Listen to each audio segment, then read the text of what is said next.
आदरणीय अध्यक्ष जी, एक ही प्रोडक्ट को बार बार लॉन्च करने का भरपूर प्रयास हो रहा है।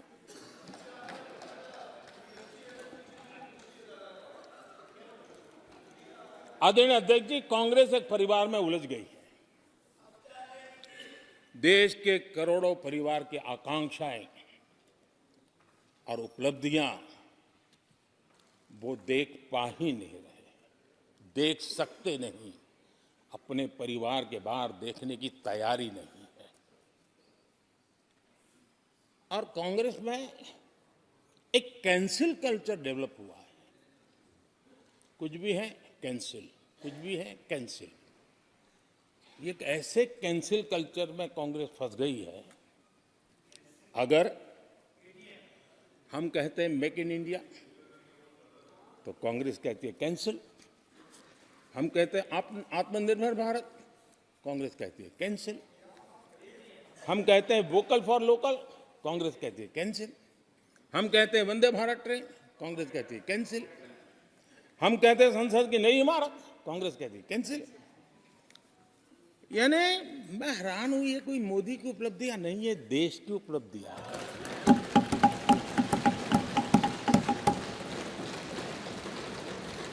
इतनी नफरत कब तक पाले रखोगे? और उसके कारण देश की सफलताएं, देश के अचीवमेंट, उसको भी कैंसिल करके आप बैठ गए हो।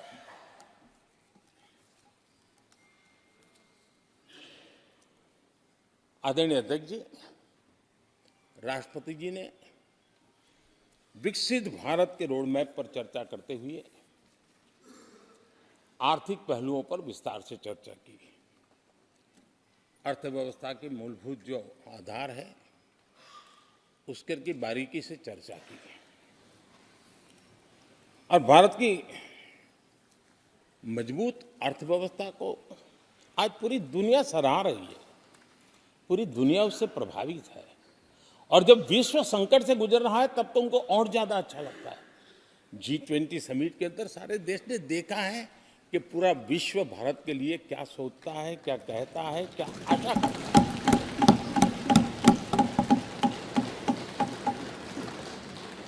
और इन सारे 10 साल के कार्यकाल के अनुभव के आधार पर आज की मजबूत अर्थव्यवस्था को देखते हुए जिस तेज गति से भारत विकास कर रहा है,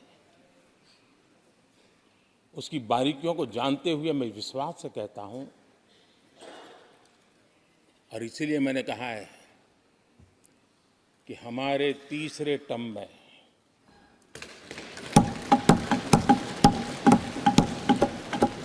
भारत दुनिया की तीसरी बड़ी आर्थिक ताकत बनेगा।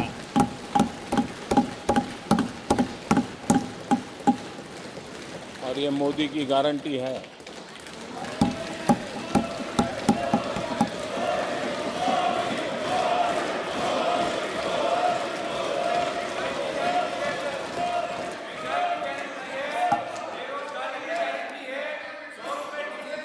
माननीय अध्यक्ष जी, इनको पहले मौका नहीं दिया था क्या? सबको मौका दिया है ना? हाँ,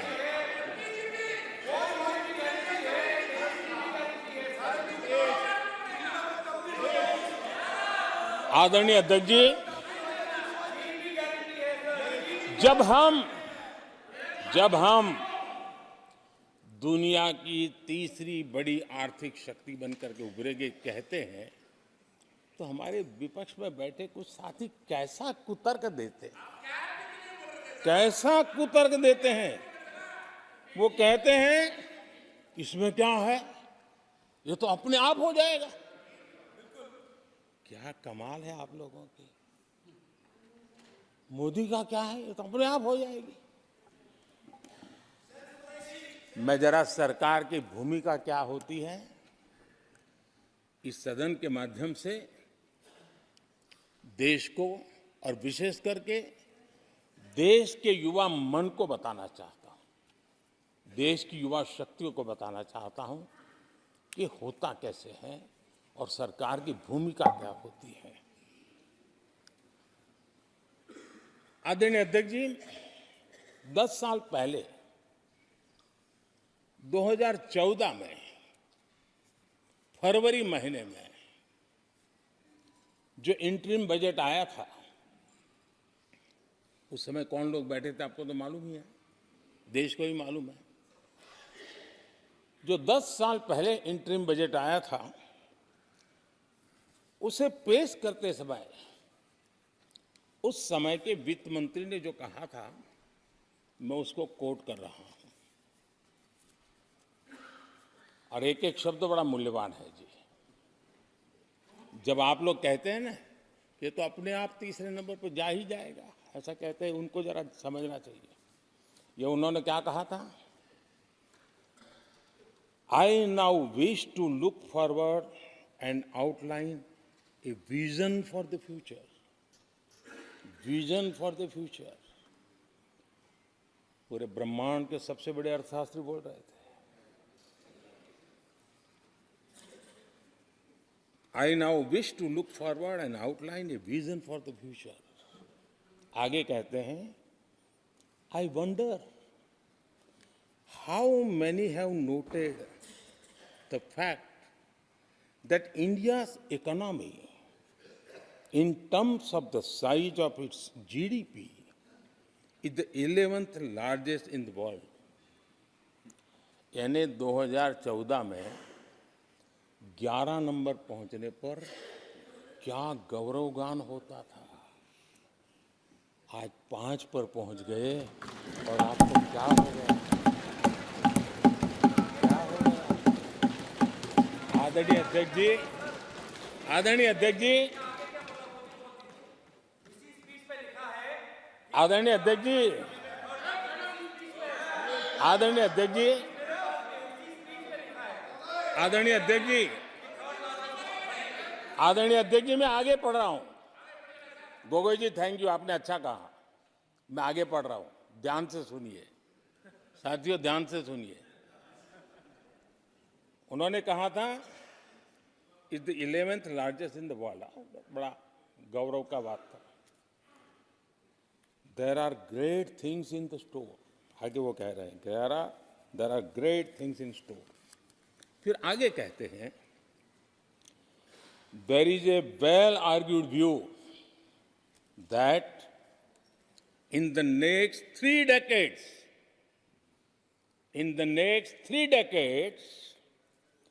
India's nominal GDP will take the country to the 3rd rank after the US and China. उस समय ये ब्रह्मांड के बड़े अर्थशास्त्री कह रहे थे कि तीसरे नंबर पर 30 साल में हम पहुंच जाएंगे। 30 साल। और फिर कहा था, ये मेरा विजन जो मैं मनमोहन सिंह नहीं थे उस वक्त, मनमोहन सिंह नहीं थे। बहुत लोग हैं जो ये ख्यालों में रहते हैं वो ब्रह्मांड के सबसे बड़ी अर्थशास्त्री है। ये लोग 2014 में कह रहे हैं, और विजन क्या देखते हैं? 2044 यानी 2044 तक तीसरी अर्थव्यवस्था की बात। ये इनकी सोच, ये इनकी मर्यादा। सपना भी देखने का सामर्थ्य खो चुके थे लोग। संकल्प तो दूर की बात थी। 30 साल का इंतजार करने के लिए मेरे देश की युवा पीढ़ी को कह कर गए थे, लेकिन हम आज आपके सामने विश्वास से खड़े हैं, इस पवित्र सदन में खड़े हैं, और मैं आपको विश्वास दिलाता हूं कि 30 साल हम नहीं लगने देंगे। ये मोदी की गारंटी है।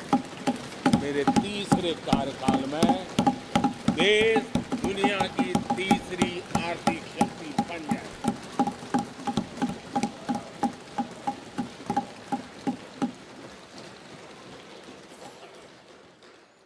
कैसे लक्ष्य रखते थे, उनकी सोच कहां तक जाती थी, दया आती है। और आप लोग 11 नंबर पे बड़ा गर्व कर रहे थे, अब 5 नंबर पहुंचा दिए जी।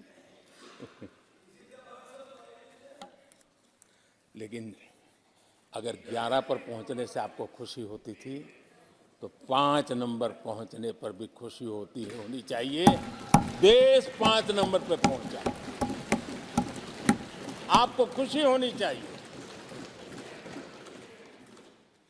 इस बीमारी में फंसे पड़े हो,